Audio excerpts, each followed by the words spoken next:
Hi, I'm Jeremy Crosby. And I'm Nick Boucher. We're your hosts for the program that's all about your city, Talking Fitchburg. Every weekday, we pull together the news, events, and information you need to stay on top of what's happening in the city of Fitchburg. Find Talking Fitchburg on cable TV, Roku, Amazon Fire, Apple TV, and our live stream on the web. Plus, you can find all our headlines and stories on Facebook, YouTube, and our video on demand service. This is your city. Keep up with Talking Fitchburg and the issues affecting you and your neighbors. Want to know what's happening in your city? Get Notify Me messages from the City of Fitchburg. Visit fitchburgwi.gov on your computer or mobile device and select the big Notify Me button on the left. Enter your email and/or phone number, whichever is best for you to get notifications. Scroll down the list and select all the topics you're interested in to receive email or text messages about. You'll be notified every time one of your topics is updated. Sign up for Notify Me, one more way to keep up with your Fitchburg government.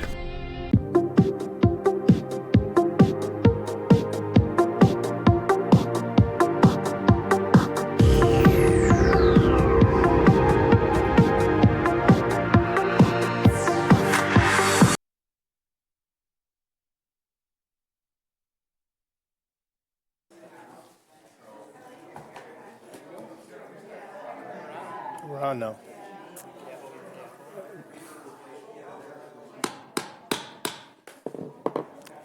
Good evening. I'd like to call to order the March 13th, 2025 meeting of the Fitch-Rona EMS District. Roll call, please.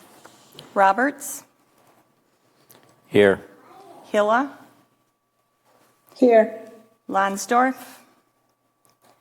Paul. Fusco. Here. Kaiser McHenry. Here. Johnson. Here. Wheeler. Here. Luganbull. I just got a text. She's working on it. Okay. Chief Anderson. Present. Deputy Chief Dostalek. Deputy Chief Anders. Here. Good. Is there any public comment that we need to address? I did not get any. Okay. Moving on, then we're on to the swearing in of Deputy Chief Devin Anders.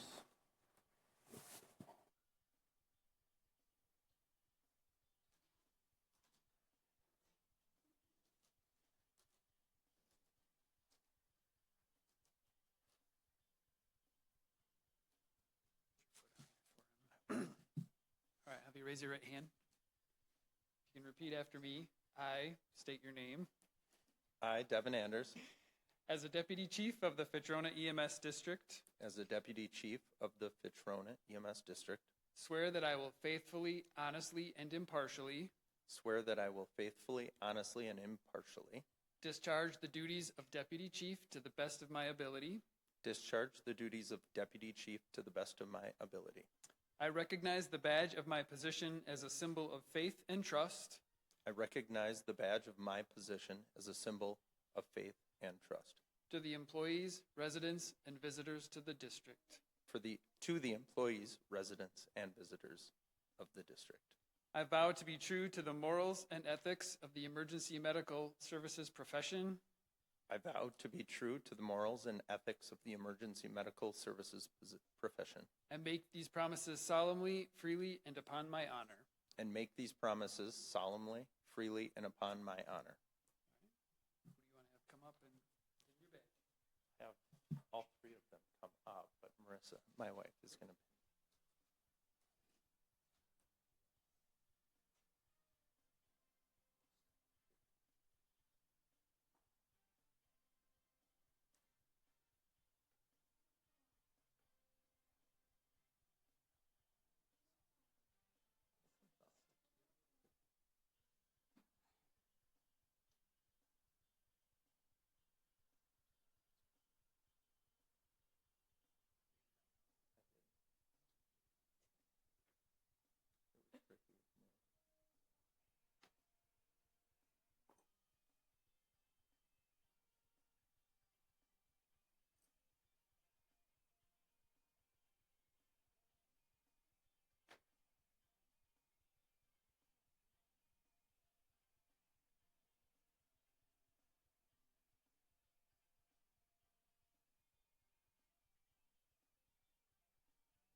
Congratulations, Devin.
That was cool.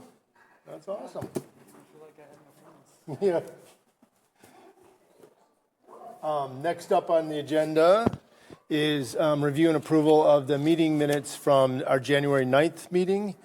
Any discussion, questions, clarifications from anybody? May I have a motion to approve? I'll make a motion to approve. A second? Make a motion to approve. Thank you. I'll second. All in favor signify by saying aye. Aye. Anyone opposed? The motion passes. Next up is the chief's report. Thank you. So this was emailed out to you. Kind of big thing of note is you'll see the numbers there for the first 2 months of the year.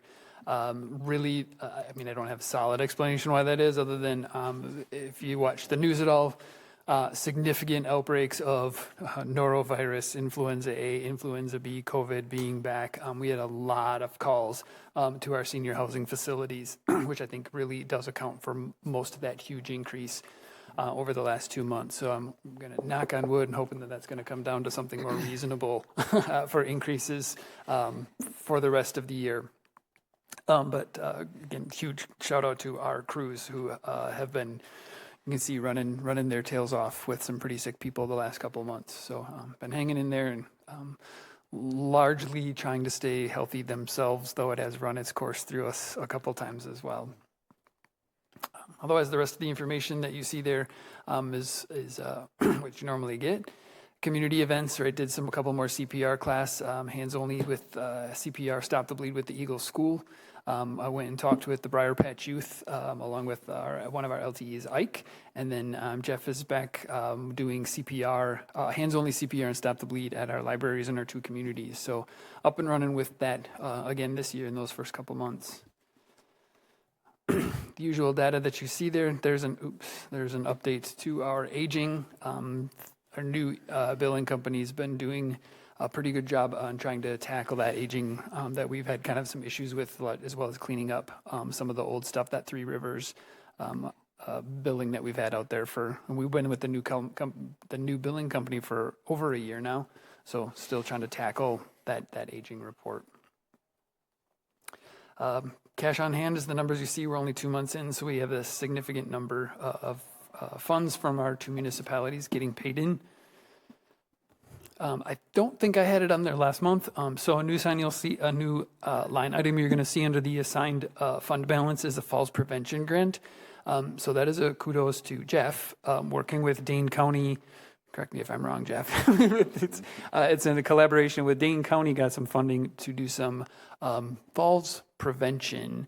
So there's some funds in there for us as an organization, again, primarily Jeff, to work with members in our community who potentially need some grab bars. He will go into their homes and to kind of do a good assessment on there and work with them to prevent, right? We always have talked every month that number 1 or number 2 reason for dispatch in our district is falls. So trying to get that not to be number 1 and number 2 forever and ever. So that's a line item there that is truly grant funds, and that's what those funds are used for. Do you have anything you want to say about that, Jeff? Or is it... Well, if you come up with anything, Jeff, if you come up with any magic, Jeff, let the rest of the world know, because falls are also the number 1 in nursing homes, hospitals. So. Yeah, the magic is hard to find when it comes to that. I've spent a significant amount of time the last 2 weeks talking to some of our extended care facilities about the falls that we respond to there. And a lot of it comes down to people being compliant with using their walkers and grab rails and holding on to stair railings and things like that. So I think what we're finding is that constant reminder, even though it might get irritating for the nursing homes to hear it, but that constant reminder of education to their residents, education to the family, education to the staff. And I think hopefully by being out in the community, that will make a little bit of a difference. Inevitably, people are going to fall. I fell myself at the station, and so all those things that I talk about, things that I've done, happen out in the community as well. And the grant funds, we're really fortunate to get that. That money is used mostly for residents that need to have some work done that financially might have a difficult time pulling the trigger on it. And so we don't want people not to have grab bars and railings and some maybe durable medical equipment because they can't afford to do that. So we have some of that money committed already this week that Patrick will see the bills on, but hopefully that will make a difference in people making decisions. That does not have to be used. I mean, ideally, right, Jeff is driving that to help the citizens of our district, but it does not. It's not solely earmarked for just residents of Fitch-Rona, town of Verona, or of our Fitch-Rona district. So if anybody has connections out there or the world that's the streaming, we do have to use it within Dane County. Yes, it's a Dane County grant. So a couple of the homes that I've been in have been in the city of Madison just to help them out. So if somebody there needs some cash, we will do the same thing for them and help them. And it's not just giving them the money, here you go, do it yourself. We're making sure that the work is being contracted with a licensed contractor. If they pay for it, they give us receipts. If they can't pay for it, the contractor will bill us directly for the services. So big project for the year ahead. There are more funds available if we go through these. So get the word out, and we'll make that happen. No donations for the month of February. We had 2 March milestones. Mandy Hollis, who's one of our LTE EMTs, has been with us for 4 years, and Thomas Wood, who's one of our part-time paramedics, has been with us for 1 year. Couple of other updates. The new ambulances are here. I think the crew from the personnel committee a few weeks ago actually got to go, I want to say go smell it. That seems weird, but you got to go smell it, right? Enjoying that smell of a new vehicle.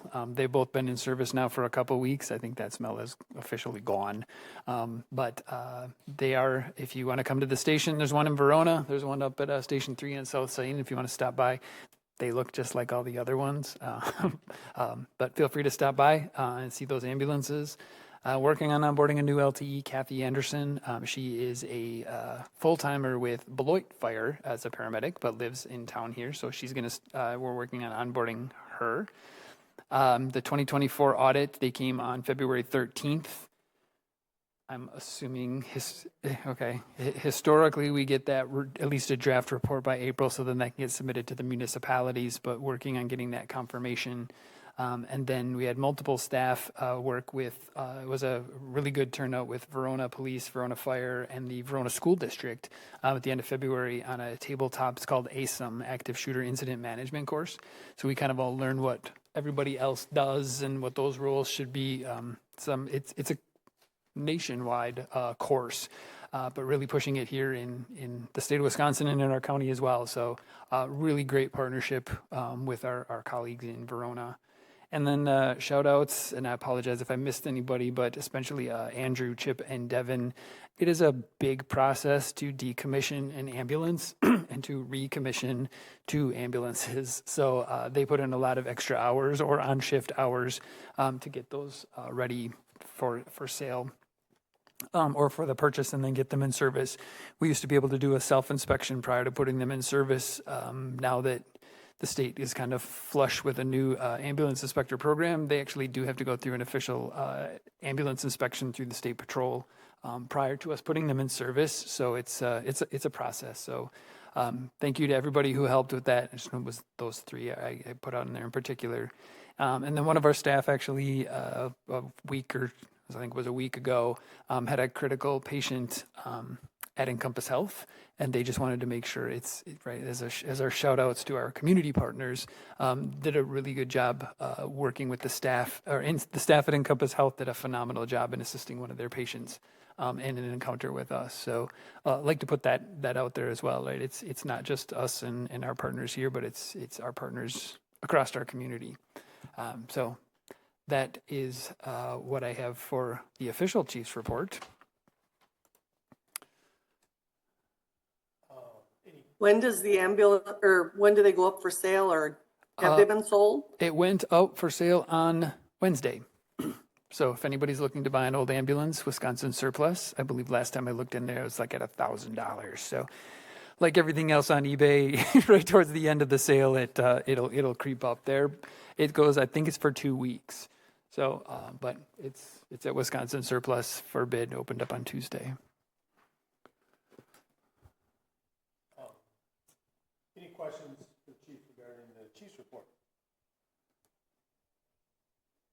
Moving on, you did have an update. Sure, just wanted to keep you updated on that. I met with Chad Brecklin this morning, and actually at a different meeting with him and Jamie this afternoon.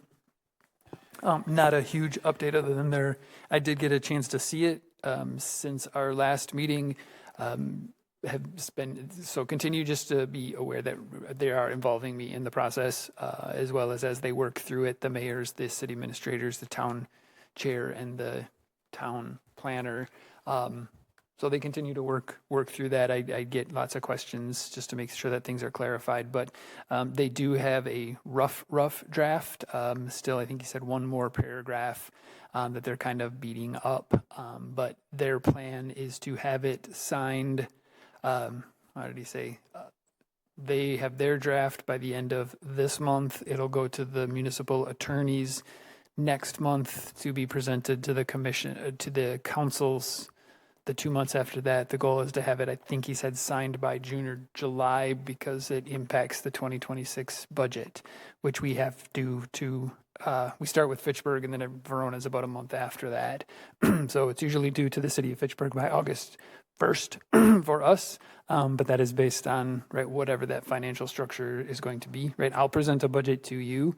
Really, how it gets paid for is how it gets determined with that IGA. So that's the timeline for the council seated members. You should see that.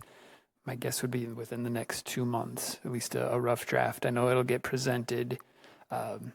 Chad gave me the date. They were anticipating presenting it in Fitchburg. Jamie did not have a date for Verona. But wanted to give you that update. It's it's pretty much done. Again, working up some of the finer details that they're coming across, that some dated language that just needs to get updated. Thank you. Any other questions or comments for the chief regarding his report? All right, moving on to review and approval of accounts payable checks authorized by Chief Anderson. The check run was issued in the pre-read in the packet. Any questions for the chief about the? I might actually have an answer to your question. So I'll give you, I just want to give you the heads up. You'll see a significant number of patient refunds or names. Normally we get the names redacted, so I apologize that the names got put out there. Back to we've been working with Three Rivers, right? The previous billing company that now is under the umbrella of EMSMC. As they're going through and cleaning up a lot of our reports, long story of how they got there, but if you recall that over 360-day line item that had been sitting and aging for quite some time, there was actually a significant amount of patient refunds that we owed via Three Rivers to patients that had never been processed. And then with the Brad, who was from Three Rivers, who was kind of our account manager there, who owned Three Rivers Billing, and after he passed away and they started digging into, right, he was the manager of our accounts. So as they started digging through his stuff, just really finding there was a lot of patient refunds to patients and insurance companies that never got sent. So over the course of a couple of weeks-ish, Right. they sent that to us. Michelle worked diligently to find current addresses or what the best she could. But that is why you see a lot of patient checks in this batch, because that's what those are from. We did work with EMSMC. They helped with the compliance about what some of these accounts were 4 and 5 years old. So they did check with the compliance on what we truly had to work to refund. Clearly anything that went to a government or an insurance agency had to, and then just did our best to get out what we could. We've been getting some of them back. As you can imagine, some of these are 4 or 5 years old. Patients don't live there. A handful of them are deceased.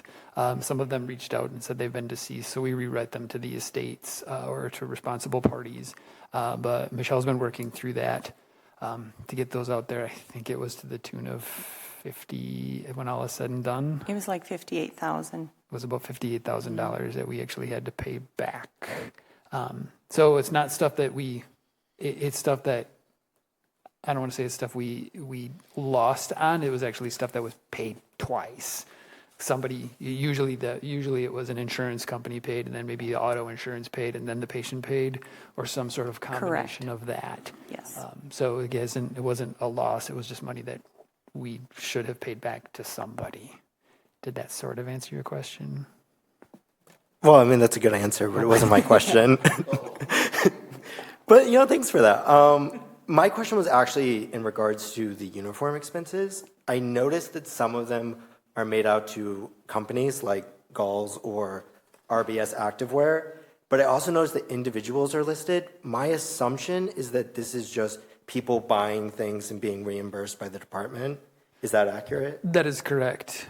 We do have accounts set up at 3-4 different Deerfield, Place in Sun Prairie, Galls, and RBS. We're trying to get that streamlined. We've been trying to get it streamlined for like 9 years, but we've been working on it. But at the end of the day, the collective bargaining agreement does say the employees have the ability to buy approved uniform things and to be reimbursed. So yes. So is it just a matter of you're having trouble sourcing it from your suppliers, or is it just they want it quickly and it's easier just to be reimbursed than wait for it to come through? The answer is all of the above. All right. I don't know that we have that much time. Yeah, it's kind of a combination of all of that. Through one, we can get free shipping, but then it costs more, and then one gets taxed, but then it's not free. Then it's free shipping. Employees, they want to use their own Amazon points system and get it. So it's kind of all of the above. All right. Thank you for answering. No other questions. Question concerning the patient reimbursement. Are we all caught up with the known past due from years ago, or do we still have some to do? No, we were told that everything that was sitting at Three Rivers has been processed. So there should be no new numbers popping up that they're aware of. Correct. Okay. We may see stuff from the new company, but there's been no refunds there. But all the old ones, yes, they've told us it's caught up. Yes, the auditor. Any way of, Go ahead, Sue. any way of making sure that that's not going to happen with the new company?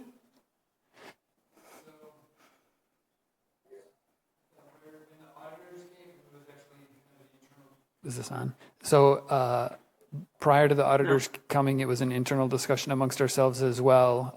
But then the auditors, we have not seen the official request from them. There's been, I've shared some of the hiccups that we've been having with the new billing company. So the auditors are actually requesting that we kind of set up a random audit of what the billing company is doing. Have yet to kind of finalize how we're going to do that. I had some conversations with my peers at our other services that also are running into the same problems. So we're all kind of discussing that and what's the best way to do that, of going back and how far we go back, what percentage we pull. Had a good conversation with the chief in Middleton yesterday as well, that we're all experiencing the same but different problems.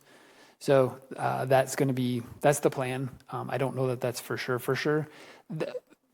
Part of the problem with Three Rivers, right, phenomenal company. Brad was a really super nice guy, but there was only 3 or 4 people running the whole billing company. And when Brad passed away, right, he didn't let anybody touch his accounts. And then when he passed away, they kind of found what he wasn't doing. So it was another really good long conversation when that popped up there about how do we make sure this doesn't happen. But I was short of guaranteed that, yes, no new funds were going to all of a sudden appear up that we were going to owe somebody.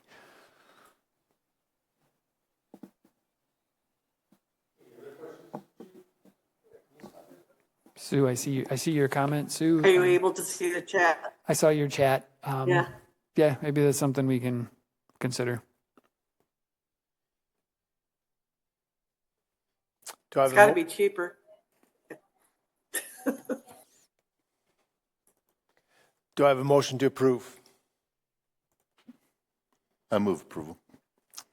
Second? I'll second. All in favor signify by saying aye. Aye. Anyone opposed? Aye.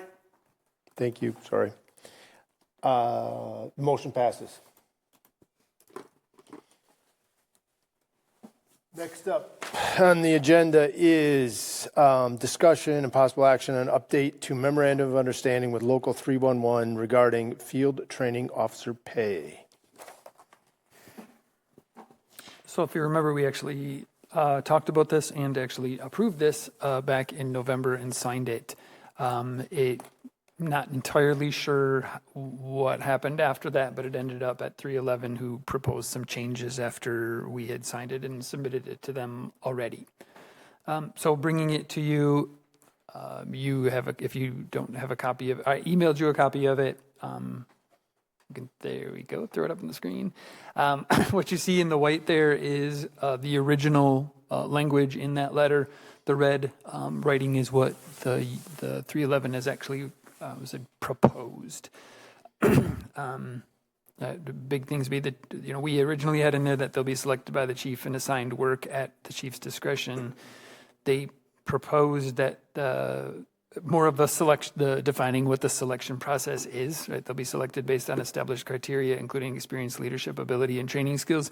We have that to some extent already about the qualifications of a field training officer. It probably needs to get tightened up. I'm fine with that. Their second sentence there, the selection process shall involve input from the union and use a standardized evaluation process. As I shared with you when I sent this out, I'm a little hesitant. I don't like the word shall. My I guess counter proposal would be that that sentence is struck from here. We absolutely will involve the union in the process, as we did all along with this FTO process. I don't like the shall. I think to me it's going to make things a little bit more complicated. Other challenge with that, at least I see, is that is now, right, if we shall involve input from the union, that's now union members making decisions regarding other union members on potentially monetary benefits.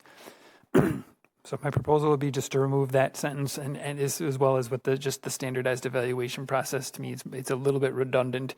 If we have criteria about experience, leadership, and training abilities, to me that's a established criteria. And then the last sentence there, right? Removal from the FTO status shall require just cause with written notifications to the affected employee and the union. We had a little bit of debate about this amongst ourselves at the leadership level about allowing that in there.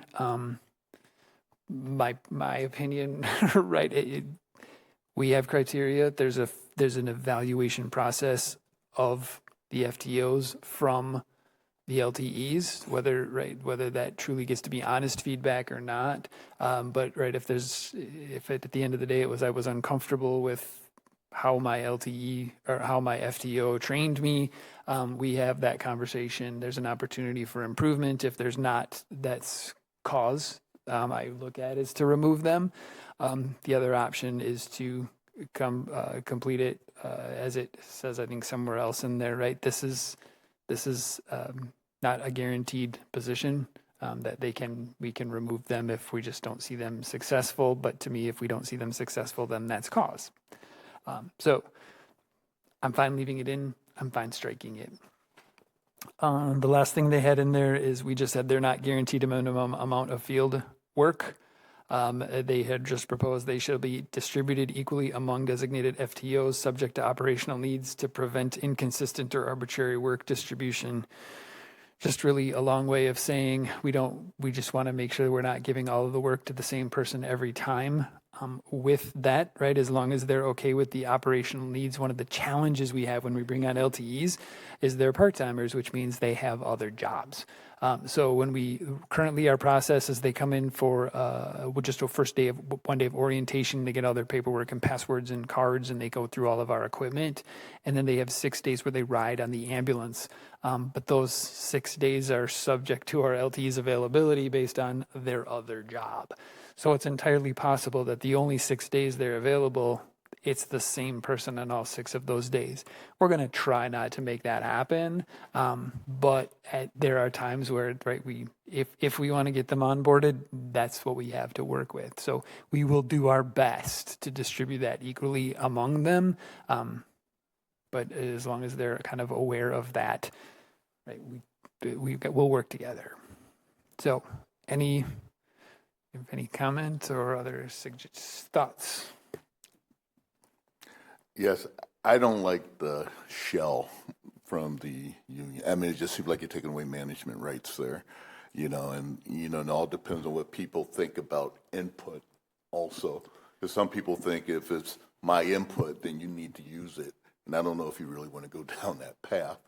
The other thing is just cause. When I think of just cause, I think of the 7 standards for discipline from state statute.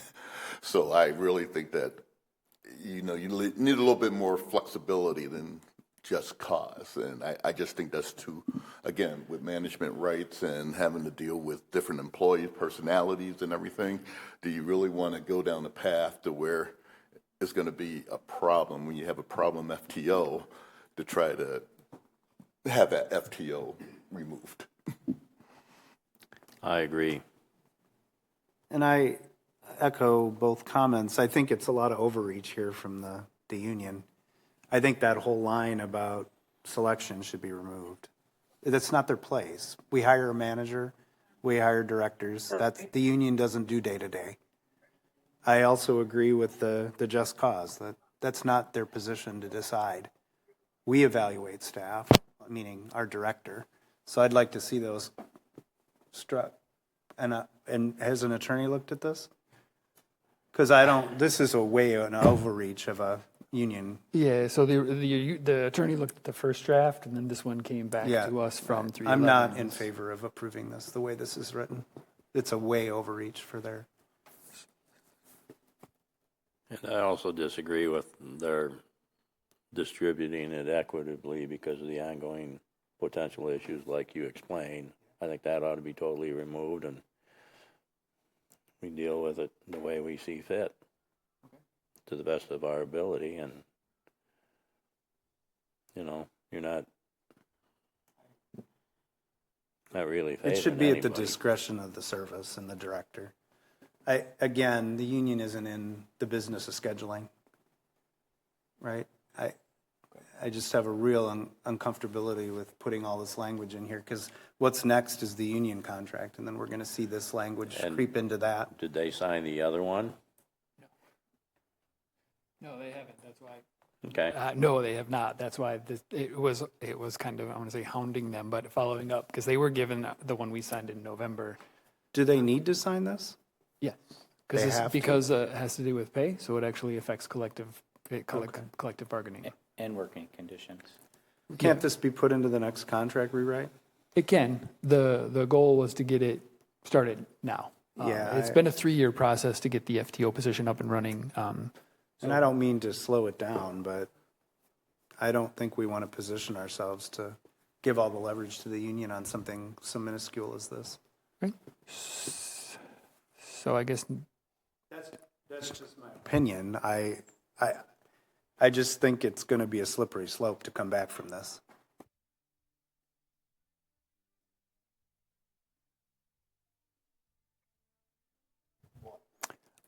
So I will take this back to what I'm trying to interpret what I'm hearing. I guess I've heard strike 1 sentence, 2 sentences, 3 of them strike all of it, back to just the original document. So I guess is that what I'm hearing? I'm fine with going back to the original document. Me too. I'm comfortable with the language we had. And a nice C in negotiation, nice communications that you see later on Okay, this. so that I will take this back then to the union steward and say that's what it was talked about. And I did let him know that this was coming up on the agenda tonight. So I will take it back to him and share the discussions, and he can take that back to 311, and we can go from there. I guess my question is that, I guess it doesn't slow it down any more than it's been slowed down. So we have because we hit it in November to start it in January. So I will say in good faith, we were working with this. We've been doing this since January. What we haven't been doing is essentially, it was my... So we're already doing FTO. When I gave it to them in November, it was my assumption that they were signing it and giving it back to me before January 1st. So I was assuming it was signed. I just didn't have a copy of it. Well, it isn't signed, so they can't grieve it. So I guess what I would ask is if you are okay with us continuing in a good faith, moving forward with that additional FTO pay for the $1 an hour as we have been now for 2.5 months, while we continue to work through the criteria of what this means. If you're okay. Well, that's now a past practice, so we have to. I don't know if Well, the budgetary impact is not really huge. It's $12 for, we only let the new candidates ride 12 hours. So they're okay with getting. It's that phenomenal town of Verona internet. The budgetary impact is not really huge, and we've only had one For me, it's person go. principle. For me, it's principle. They didn't sign it. They're using part of it, but they're not using the other part. They don't agree to the other part. It was the assumption that it was a done deal, I guess. Is that correct? That was my assumption. It was given to the union steward, and it came back as with no issues. And then it came back about 3 months later after.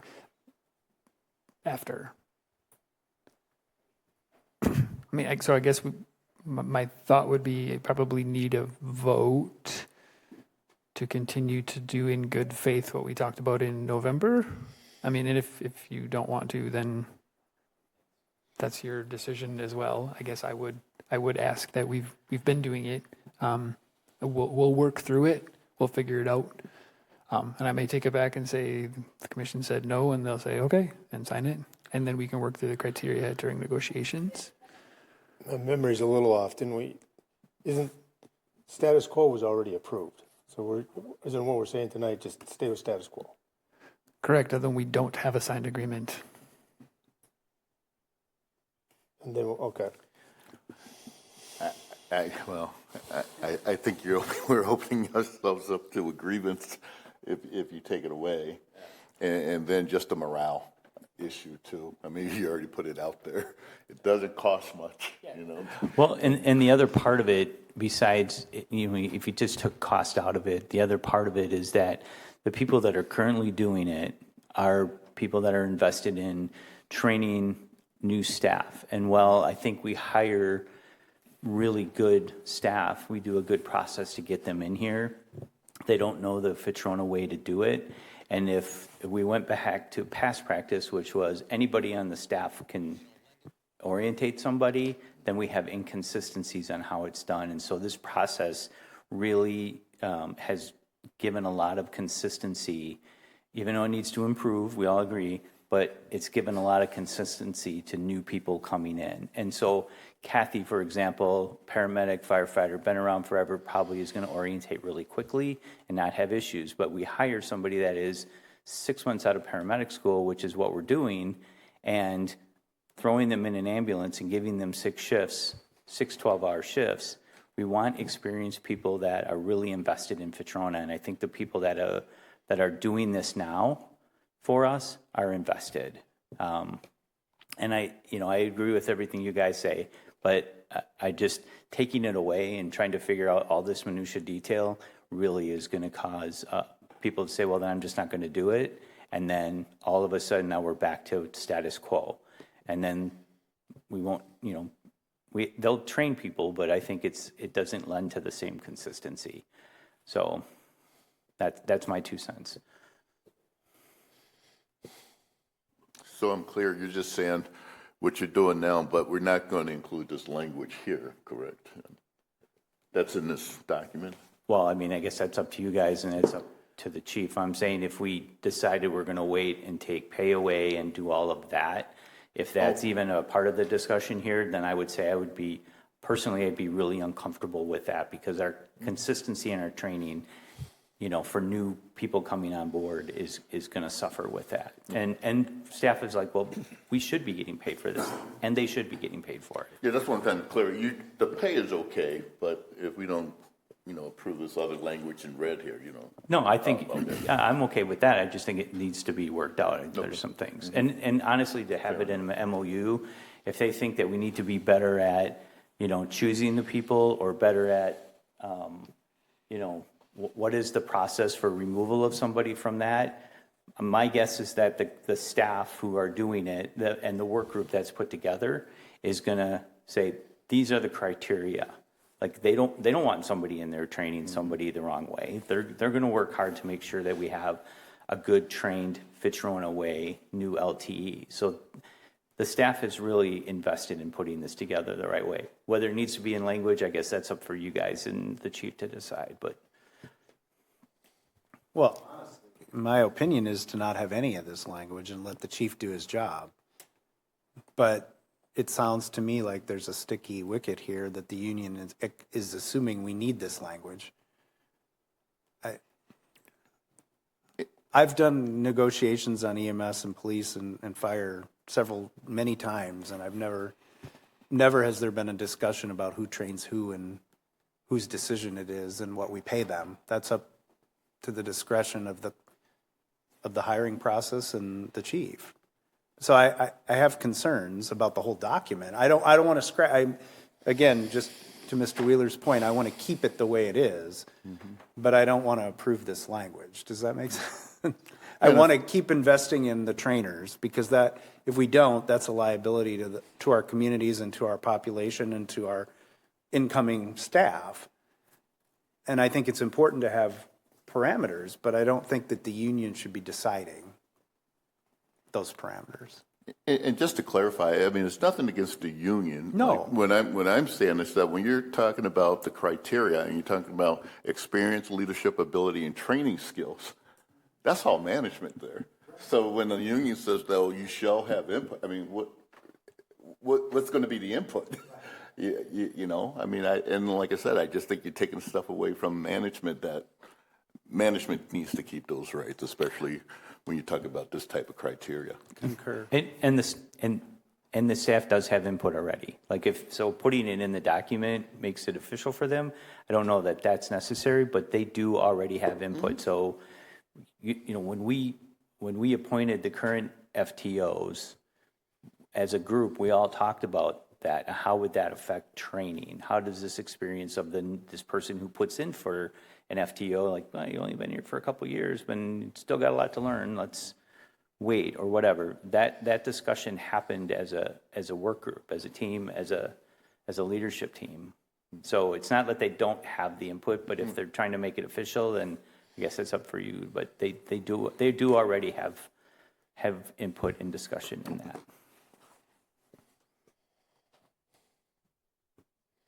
So the agenda item is discussion and possible action. We're having good discussion. I'm thinking about the possible action. Can we give you direction that's helpful, but I'm not sure there's anything to vote on.